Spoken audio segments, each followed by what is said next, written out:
As David continues his life on the run, we see there are so many twists and turns. One day Saul's chasing him, one day he says he's not going to, one day he has a chance to kill Saul, one day Nabal is fighting against him. I mean, it's just one thing after another.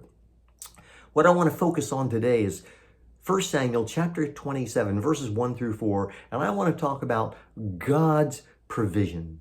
God provides in such unusual ways. Listen what happens. 1 Samuel chapter 27, starting with verse 1. Then David said in his heart, "Now I shall perish one day by the hand of Saul. There is nothing better for me than that I should escape to the land of the Philistines. Then Saul will despair of seeking me any longer within the borders of Israel, and I shall escape out of his hand." So David arose and went over, he and his 600 men who were with him, to Achish, the son of Maoch, king of Gath. And David lived with Achish at Gath, he and his men, every day with his household, and David with his 2 wives, Ahinoam of Jezreel and Abigail of Carmel, Nabal's widow. And when it was told Saul that David had fled to Gath, he no longer sought him. Now, what we see here, and you can read the rest of the chapter and see how God, during this time period, provided for David. But where is he? He's living with the Philistines. Now, you know the significance of that.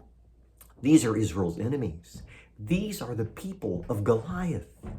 And David, of all the places he could go, he couldn't get away from Saul. Saul kept pursuing him. So finally he came to the realization that the best place for him to go, the place that I would argue God had provided for him, was the land of the Philistines.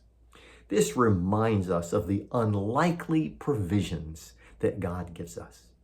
So what do we need to learn from this? First of all, don't put God in a box. A lot of times we think we know what we need and we decide how God should provide it. But I would say to you, I think we need to let God provide in his own way. So when God does provide for us, take whatever God gives. It may not be what you wanted. It may not be what you imagined. It may not even be what you think you deserve.